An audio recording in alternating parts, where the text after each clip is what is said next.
Good morning, YouTube. Well, I just saw an interesting story, so I thought I'd come here and make some comments about it. So, here's the tea. On the Breakfast Club, they were putting a question to callers. Would you have sex in the shelter? Apparently, some couple was caught having sex in one of these shelters. The hurricane, I don't know if it was Texas or Florida, but out of all them people, one couple were having sex, apparently. And someone took their cell phone out and filmed it. Blasted all over everywhere. Okay, so the people were covered up. They were under their covers.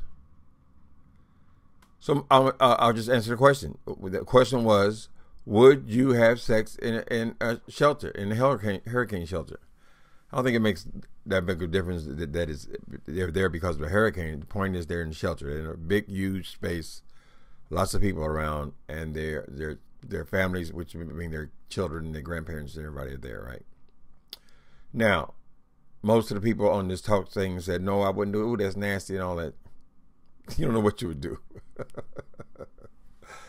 Listen, human beings want to have, well, fortunately, us old human beings don't have to have it so bad, but you're a horny type person and you're taken out of your element, and maybe you're taken away from having sex for a week when you used to have it every day.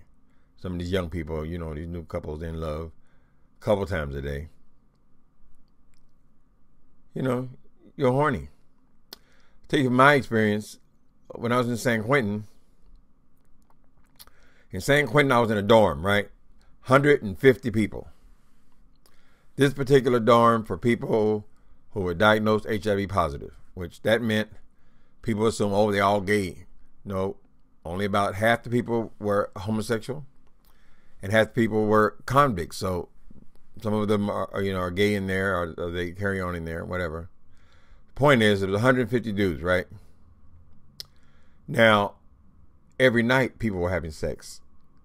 This is a dormitory. The bunks are side by side. There's only maybe 3 feet, 4 feet in between the bunks. But they found a way to do it because they're human beings. You don't go down for 2 or 3 years and you think you're not going to have sex if you are gay, especially. All right, here's the tea. So we there in this gym, so it's half homosexual, half heterosexual, but in there, the numbers get blurred because a lot of people do mess around when they're in there, right? So we had bunks. They would put a blanket on the top bunk. It would fall down over the lower bunk, right? Do that on both sides.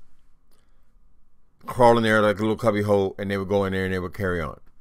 Now, the people were making the argument, well, there are kids there. But in prison, hell, there were police there. And you can go to hole for a month if you get caught doing that. It's illegal in there to do that. But somehow they found a way to do it. Usually they had somebody on that side of the bunk and that side of the bunk. They could have friends. I mean, they're in there as families. They could have had somebody just watch out for us. We don't know if they were a married couple or not, or the whole making a couple dollars. We don't know that. Have somebody look out. Don't let them come down this aisle. People would post up. We saw the police coming or somebody coming. We tell them, hey, man walking. So he crawl out the other side, crawl under the other bunk, you know. So because people were in the shelter having sex, I don't think it's any unusual thing. It's like people think homeless people don't have sex. Or they're amazed when they find rubbers on the street. Well, you think because they're homeless, they no longer have a desire for sex? They might have more of a desire for sex, quiet as kept. If that's all they can do, you know, to ease the pain. And so, of course, they have sex. You go out here at San Francisco, got all of these homeless people with these tents and things on the street. Yeah, they have sex. Yeah, they use the bathroom. They eat. I mean, they got all that trash there here. You think they weren't going to eat? Listen, I don't think it's any big deal. I would be pissed off if I was a couple and somebody with these damn cell phones. See, that can be a great thing or a bad thing, these cell phones. In that instance, I would say it's a bad thing. People are under tremendous amount of stress, pressure. If they have a loved one with them, and they want to make love. They don't have the option of having privacy. They don't. You know, they're doing the best they can. They had a cover over them. It's probably, I would imagine, if you're going to do that, like, well, in prison, it was always late at night that all the action would go on. You know, the freaks come out at night. It's probably late at night. People weren't walking, and they just had somebody post up, tell us when somebody's coming. You know, so my answer to that would be yes. If I were still having sex, I think I could probably find a way to do that in there. People usually didn't get busted either. It was definitely crime. Anyway, so people always, you know, everybody get all the judgments. Leave those people alone. They're going through probably the worst experience of their entire lives. If they can steal away a couple of minutes, people don't have sex for hours. And everybody in the shelter don't come down that aisle by that bed. They probably worked it out. I would imagine they worked it out, not thinking that someone would be so tacky as to pull out a cell phone and record it for clicks. That's ridiculous. Of course, they have sex. Homeless people have sex. Any people listen. It's a natural thing. It's natural.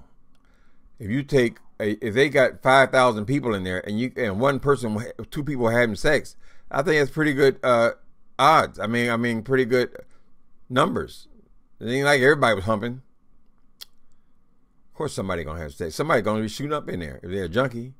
Hell, if they're a junkie and they're in that circumstance, what else they gonna do? They gotta do it every day, right? There'll be some fights in there. All kind of stuff gonna happen when people are boxed in that way. They're in a desperate situation. You know what I'm saying? So my answer would be yes. In the right circumstances, I would find a way to do that if I really wanted to do that. And I don't think there's anything horrible about it. Would I be humping somebody or when their kids walking them down the aisles? I don't think all those kids walk by that particular bed. I am almost certain that they would find the most discreet place to do that. They're under the covers, and it's probably at the hours where people are not up routinely walking around, except to go to the bathroom or something like that, which means a few people might go to the bathroom at night, but everybody, then it's not like they're on the stage doing it. Grow up, people. That's the word for this Friday.